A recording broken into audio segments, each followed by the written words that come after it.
Today, Honorable Home Minister of the country and our national leader, Shri Amit Shah ji, is going to address this press meet. On behalf of the Bharatiya Janata Party Hubli Dharwad, I welcome Honorable Home Minister to this press conference. I also welcome you all for this press conference. Initially, he will make initial remarks. After that, few questions he will also take. And I once again welcome you all, and I request Shri Amit Shah ji to kindly start his address. मित्रों, कल से वैसे तो आज से withdrawal का समय समाप्त होने के बाद कल से एक्चुअल चुनाव शुरू होगा। आज भारतीय जनता पार्टी की हुबली में प्रेस कॉन्फ्रेंस में आप सभी का मैं स्वागत करता हूं। भारतीय जनता पार्टी इस चुनाव में पूर्ण बहुमत के साथ सरकार बनाने के आत्मविश्वास के साथ मैदान में उतरी है। पॉलिटिकल स्टेबिलिटी और नए कर्नाटक का नारा लेकर हम चुनाव में उतरे हैं। मोदी जी के नेतृत्व में डबल इंजन की सरकार बना कांग्रेस की रिवर्स गियर सरकार, ये तय करने का कर्नाटक की जनता के लिए चुनाव है। और भारतीय जनता पार्टी इस चुनाव में डबल इंजन की सरकार के अब तक 4 साल में जो फायदे कर्नाटक की जनता को, कर्नाटक के गरीबों को और कर्नाटक के इंफ्रास्ट्रक्चर के विकास को हुआ है, इसके साथ हम चुनाव के मैदान में उतरे। भारतीय जनता पार्टी की सरकार ने गैर संवैधानिक तरीके से तुष्टीकरण की राजनीति को आगे बढ़ाने के लिए कांग्रेस ने धर्म के आधार पर जो रिजर्वेशन किया था उसको रद्द कर एससी, एसटी और ओबीसी की कैटेगरी में लिंगायत और वोकलिगा समाज के रिजर्वेशन के प्रतिशत में वृद्धि कर बहुत समय के बाद सामाजिक न्याय को आगे बढ़ाने का काम किया है। आप सभी जानते हैं, धार्मिक आरक्षण संविधान सम्मत नहीं है, परंतु वोट बैंक की पॉलिटिक्स के लिए कांग्रेस ने इसको आगे बढ़ाया था। कांग्रेस के लिए कर्नाटक जन कल्याण का मुद्दा नहीं है, कर्नाटक के विकास का मुद्दा नहीं है। कांग्रेस कर्नाटक में अपने एटीएम को ढूंढ रही है और दूसरी ओर जेडीएस भी एक परिवारवादी पार्टी है जो हमेशा चुनाव तो कांग्रेस के सामने लड़ती है, परंतु चुनाव होने के बाद सत्ता प्राप्त करने के लिए कांग्रेस के साथ बैठती है। इसलिए मैं कर्नाटक की जनता को आज इस प्रेस वार्ता के माध्यम से अपील करना चाहता हूं कि पूर्ण बहुमत की स्थिर सरकार भारतीय जनता पार्टी की चुनिए, जो प्रधानमंत्री नरेंद्र मोदी जी के नेतृत्व में कर्नाटक का सर्वांगीण विकास करेगी और कर्नाटक में से गरीबी का 100% उन्मूलन करेगी। सुरक्षित कर्नाटक केवल और केवल भारतीय जनता पार्टी दे सकती है। नरेंद्र मोदी सरकार ने पीएफआई पर बैन लगाया, 92 उनके मेन कैडर के लोगों को अरेस्ट किया गया। एनआईए आज आतंकवाद से जुड़े हुए 24 मामलों की जांच कर रही है और एक मजबूत शिकंजा देश विरोधी ताकतों पर कसने का काम भारतीय जनता पार्टी की सरकार ने किया है। आप सभी को मालूम है, कांग्रेस की सरकार थी तब पीएफआई की कैडर्स को स्पेशल ट्रीटमेंट दिया जाता था और वोट बैंक की पॉलिटिक्स के कारण पीएफआई को काम करने की खुली छूट दी गई थी। हमने इस पर संपूर्ण लगाम कसने का काम किया है। आज मैं कित्तूर कर्नाटक में हूं। कांग्रेस पार्टी ने हमेशा कित्तूर कर्नाटक का अपमान किया है। एक समय में केंद्र में यूपीए की सरकार थी। गोवा और कर्नाटक में भी कांग्रेस की सरकार थी, मगर कभी भी महादायी विवाद को समाधान की कोशिश कांग्रेस ने नहीं की। 1980 में महादायी पानी का मांग करते हुए किसानों पर नवलगुंड में गोली भी कांग्रेस सरकार ने चलाई थी। ये हमारी सरकार है जिसने सभी को साथ रखते हुए, सभी को न्याय देते हुए हमने मुद्दे का समाधान कराने का प्रयास किया था।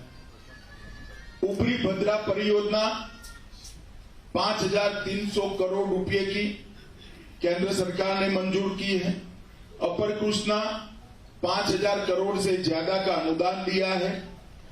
कलसा बंडूरी 1,000 करोड़ रुपया से ज्यादा हमने अनुदान दिया है और कर्नाटक के कुल 7 शहरों को स्मार्ट सिटी के तहत चुना गया, जिसमें बेंगलुरु, बेलगावी, दावणगिरी, हुबली, धारवाड़, मंगलूर, शिवमोगा और तुमकुर है। हुबली और धारवाड़ दोनों कित्तूर कर्नाटक के महत्वपूर्ण शहर है, जिसके विकास के लिए 1,000 करोड़ रुपए के 62 प्रोजेक्ट चल रहे हैं। हमने केरूर लिफ्ट सिंचाई परियोजना भी आगे बढ़ाई है। इसके साथ साथ कित्तूर कर्नाटक में बेलगावी कित्तूर धारवाड़ रेलवे परियोजना 150 करोड़ की लागत से, बागलकोट कुदाची रेलवे परियोजना 210 करोड़ की लागत से, खज्जी धोनी लोकापुर रेलवे परियोजना 140 करोड़ की लागत से, गड़ग एलवी की रेलवे लाइन 600 करोड़ की लागत से हमने आगे बढ़ाई। स्वास्थ्य के क्षेत्र में बेलगावी में किडवई क्षेत्रीय कैंसर केंद्र को 130 करोड़ रुपया दिया है और हावेरी में एक नया मेडिकल कॉलेज 300 करोड़ रुपए की लागत से बनाया है। सीगांव में टेक्सटाइल पाइप की आधारशिला रखी गई। न केवल इससे रुई के किसानों को फायदा होगा, 10,000 से ज्यादा युवाओं को नौकरी भी मिलेगी। हावेरी में एक मेगा डेयरी 1 लाख लीटर के उत्पादन की क्षमता के साथ करा है और गन्ना किसानों के लिए कांग्रेस के समय में 2100 रुपया प्रति टन एफआरपी दी जाती थी, आज 3,150 रुपया एफआरपी दी जाती है। ये बहुत बड़ा गन्ना किसानों के लिए फायदा है। 33 कंपनियों ने धारवाड़ और अन्य जिलों में 10,000 से अधिक लोगों को रोजगार देने वाले कारखाने लगाए हैं। विजयपुरा में एक हवाई अड्डा का निर्माण भी हो रहा है। Raichur Kalaburagi 6 lane access control greenfield highway को 2300 करोड़ रुपए की ग्रांट से बनाया गया। समग्र कर्नाटक की बात करें तो सोनिया गांधी मनमोहन सिंह की सरकार थी तब 2009 से 14 में 94,000 करोड़ रुपया 94,224 करोड़ रुपया टैक्स डेवल्यूशन और ग्रांटेड एड का मिलता था कर्नाटक। मोदी जी की सरकार बनने के बाद 94,000 करोड़ से बढ़ाकर 2014 से 19 के 5 साल में 2,26,418 करोड़ रुपया हमने देने का काम किया है। ये बहुत बड़ी बढ़ोतरी है। 140% की ग्रांट की वृद्धि हुई है। उसी तरह से टैक्स डेवल्यूशन और ग्रांट इन एड का योग करें तो 22,000 करोड़ मिलता था, इसकी जगह 3 गुना कर 75,220 करोड़ रुपया कर्नाटक को मिलता है। हमने बहुत सारे मेजर प्रोजेक्ट भी करे। New Mangalore port authority 3800 crore का प्रोजेक्ट, 10 लेन बेंगलुरु मैसूर एक्सप्रेस 8,000 करोड़ की लागत से प्रोजेक्ट, बेंगलुरु चेन्नई एक्सप्रेस 17,000 करोड़ की लागत से प्रोजेक्ट, बिदर कलबुर्गी बेल्लारी 7,600 करोड़ की लागत से, पहली दक्षिण भारत की वंदे भारत ट्रेन मैसूर चेन्नई मोदी जी ने लोकार्पण किया है। शिवमोगा और कलबुर्गी में हवाई अड्डे का उद्घाटन हुआ है। हसन, विजयपुरा, कोल्लार और रायचूर में हवाई अड्डों का निर्माण शुरू हो चुका है। 7 मॉडल विश्वविद्यालय चामराजनगर, बीदर, हावेरी, हासन, कोडागु, कोप्पल और बागलकोट के अंदर हमने शुरू किया है और रायचूर और धारवाड़ में 2 ट्रिपल आईटी भी शुरू किए हैं। हमने मैसूर में एक टेक क्लस्टर बनाया है, मैसूर में फिनटेक क्लस्टर भी बनाया है।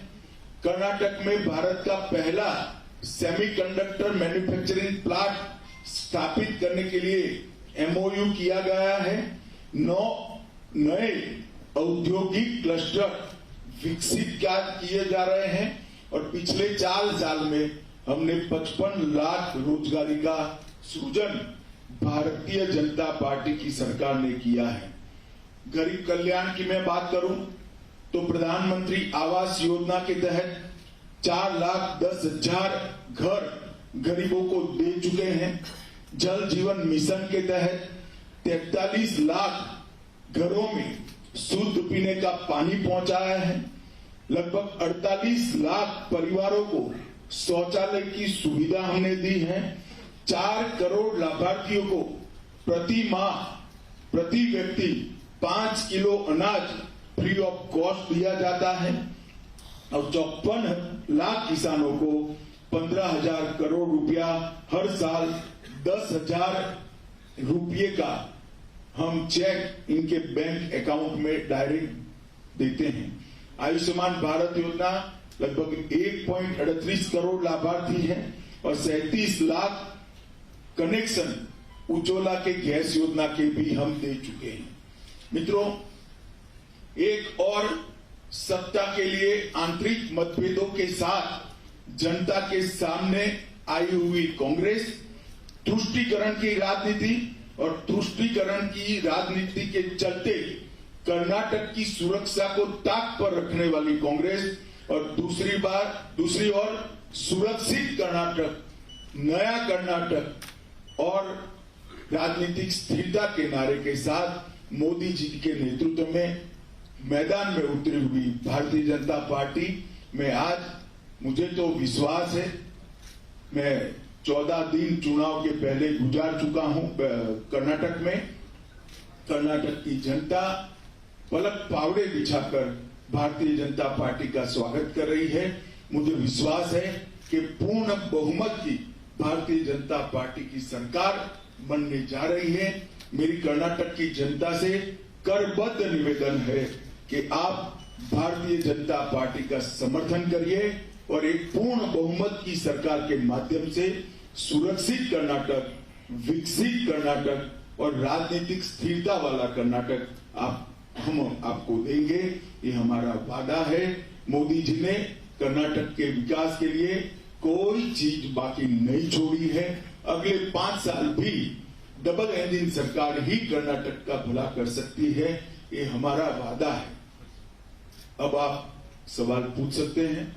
प्रहलाद जी ने कहा है कि कुछ सवाल मगर आप आराम से पूछेगा, हड़बड़ी मत करिएगा, मैं सबके जवाब दूंगा। धन्यवाद।